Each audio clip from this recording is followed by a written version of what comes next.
अगर आप भी बहुत ही कम समय में आसान तरीके से मेवा पाक बनाने की सोच रहे हैं तो इस रेसिपी को ट्राई कर सकते हैं। तो जी चलिए रेसिपी शुरू करते हैं। तो जी इसके लिए हमने यहाँ पर लिए हैं काजू, बादाम और नारियल को हमने इस तरह से ले लिया है स्लाइस टुकड़ों में। मैंने यहाँ पे सूखे नारियल का इस्तेमाल किया है, सूखे नारियल का इस्तेमाल करना है।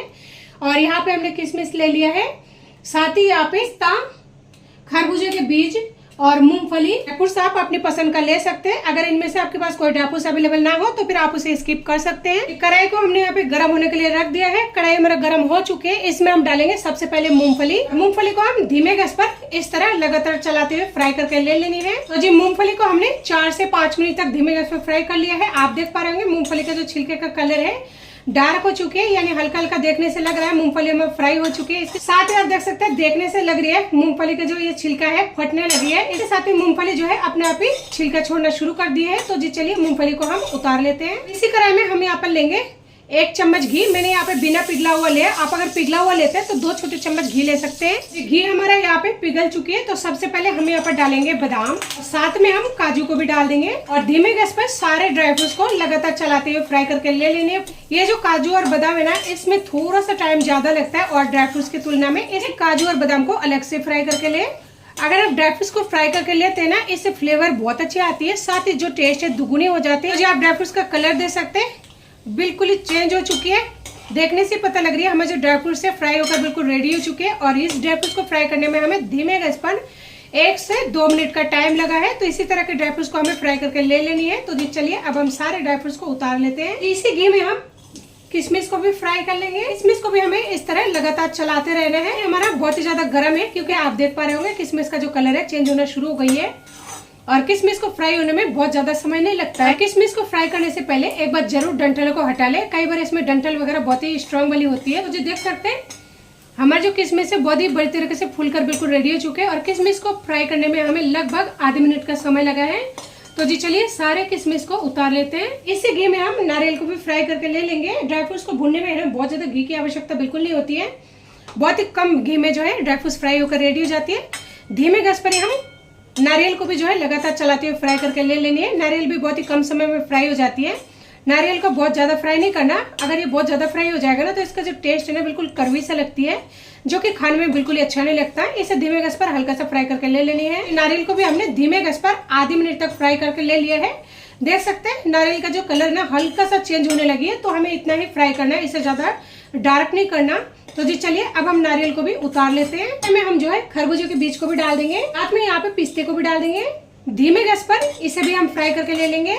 तो जी आधे मिनट बाद में आप देख पा रहे होंगे खरबूजे के बीज है चटकने लगी है, साथ ही इसका जो कलर है डार्क हो चुकी है। तो हमें खरबूजे के बीज को इसी तरह के फ्राई करके ले लेनी है। तो चलिए अब हम इन्हें हाथों हाथ उतार लेते हैं। जी इसी कढ़ाई में हम ले लेंगे 1 कटोरी चीनी। इसी कटोरी से हम यहाँ पर लेंगे आधी कटोरी पानी, यानी जिस कटोरी से चीनी लेना है उसी कटोरी से आधी कटोरी पानी ले लेनी है। अब हमें चीनी को तब तक पकाना है जब तक कि चीनी हमारी अच्छे से मेल्ट ना हो जाए। मूंगफली हमारी ठंड हो चुका है, जैसे कि आप देख पा रहे होंगे हाथों से पकड़ पा रहे हैं। तो हाथों से इस तरह मसल कर ले लेंगे। देख सकते हैं आसानी से छिलका उतर जाती है। या फिर आप कोई भी कॉटन का कपड़ा या फिर रुमाल या फिर दुपट्टे के टुकड़े ले सकते हैं। उसमें सारे मूंगफली को इस तरह से उस कॉटन के कपड़े में अगर मसल देंगे ना तो एक साथ, चाहे आप 1 किलो हो या फिर 100 ग्राम, सारे उतर के आ जाएंगे। तो चलिए इसे छिलका हटा कर तैयार कर लेते हैं। हमने यहाँ पे मूंगफली के छिलके को देख सकते हैं उतार कर ले लिया है। यहाँ पे मेवा पाक को जमाने के लिए प्लेट का इस्तेमाल किया है। आपके पास कोई भी कंधा वाला प्लेट या फिर बर्फी बनाने वाला ट्रे हो तो आप उसका भी इस्तेमाल कर सकते हैं। इसे हमने घी से इस तरह से ब्रश करके ले लिया है। इससे हमारा जो मेवा पाक होगा वो बिल्कुल चिपकेगा नहीं, आसानी से निकल जाएगा। 2 से 2.5 मिनट में चीनी देख सकते हैं बहुत ही बढ़िया तरीके से पिघल कर बिल्कुल रेडी हो चुकी है। साथ ही आपको झाग नजर आ रहा होगा। अभी हमें इस चाशनी को धीमे गैस पर 4 से 5 मिनट तक और पका कर ले लेनी है। तो जी चीनी पिघल जाने के बाद में हमने चाशनी को 4 से 5 मिनट तक और पका कर ले लिया है। आप देख सकते हैं चाशनी कुछ इस तरह की होती है। अभी आपको दिखने से लग रहा होगा हल्का सा तार टाइप का बन रहा है। वो बूंद जो है चाशनी का निकाल लिया है। अभी आपको दिखाते हैं, देख सकते हैं ये बिल्कुल ही चिपचिपा हो चुका है। देखिए तो इसी तरह की चाशनी को हमें जो है तैयार करके ले लेनी है। गैस को हम इस तरह धीमे रखेंगे। यहाँ पे सारे ड्राई फ्रूट्स को मिक्स कर लिया है और इसमें आधी हम यहाँ पे मूंगफली ऐड कर देंगे और सारे ड्राई फ्रूट्स को एक साथ इस तरह मिक्स करके ले लेनी है ताकि ड्राई फ्रूट्स अलग अलग ना दिखे। ये सारे ड्राई फ्रूट्स हमने यहाँ पे अच्छे से मिक्स करके ले लिए है। अब इन ड्राई फ्रूट्स को हमें इसी प्लेट में निकाल देनी है जिसमें कि हम जमाने वाले हैं। साथ में हम यहाँ पे आधा खरबूजे के बीज और पिस्ता भी निकाल देंगे और सारे ड्राई फ्रूट्स को अब इस तरह से जमा कर ले लेनी है। अब ऊपर से हम जिस चाशनी को बनाकर तैयार किया है ना, उसे इस तरह से डाल देंगे और इसे जमने में बहुत ज्यादा समय नहीं लगता है। जिस तरह आप डाल रहे हैं ना, हाथों हाथ ये जमता जाता है, इसलिए इस प्रोसेस को थोड़ा सा जल्दी करें। तो है ना, बहुत ही आसान और बहुत ही सिंपल, बहुत ही कम समय में भी ये बनकर बिल्कुल रेडी हो जाती है। अब हम एक बार इसे सावधानी से पकड़े, इस प्लेट को या फिर कोई कपड़े की सहायता से भी पकड़ सकते हैं। इस तरह से टैप कर देंगे ताकि अगर अंदर कोई बबल्स या फिर हवा वगैरह रह गया हो ना, वो निकल जाएंगे और ये जो है अच्छे से सेट हो जाएगा। तो जी अब हम इसे 15 से 20 मिनट के लिए जमने के लिए छोड़ देंगे नॉर्मल टेम्परेचर पर।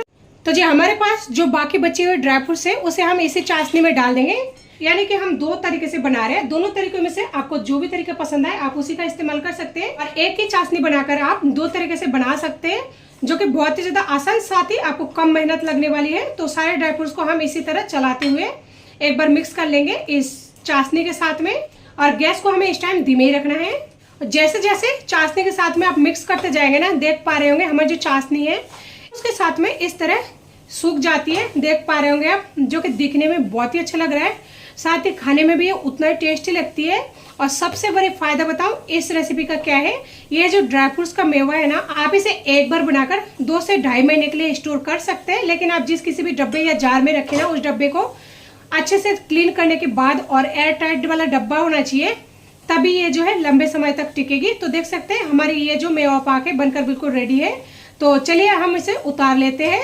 तो जी देख सकते हैं एक तरह का हमारा जो मेवा पाक है ये बिल्कुल ही ठंडा हो चुका है। मेवा पाक बहुत ही अच्छे से ठंडा हो जाए ना, तभी उसे आप किसी भी डब्बा या फिर जार में डालें। तो मैंने यहाँ पे ले लिया है एक डब्बा कांच का, आप प्लास्टिक का डब्बे का भी इस्तेमाल कर सकते हैं। इसमें हम इसे डाल देंगे। इसको जमने में समय से देखें तो 10 से 15 मिनट का समय लगा है। आप देख पा रहे होंगे बहुत ही बढ़िया परफेक्ट तरीके से जम चुकी है। तो जी चलिए अब हम इसे इस तरह चाकू से काट कर ले लेंगे। तो जी देख सकते हैं हमारा जो मेवा पाक है कुछ इस तरीके से बनकर बिल्कुल रेडी हो चुकी है। देख सकते हैं नीचे की तरफ ऊपर की तरफ बहुत ही बढ़िया लग रही है देखने में, खाने में भी उतना ही टेस्टी लगती है। बच्चे बड़े सभी को काफी ज्यादा पसंद आएंगे। इसके साथ ये ड्राई फ्रूट्स का है तो हेल्थ के लिए भी काफी ज्यादा फायदेमंद है। आप भी इस तरीके से एक बार जरूर ट्राई करें और अगर अच्छा लगे तो कुछ लाइक शेयर करना बिल्कुल न भूलें।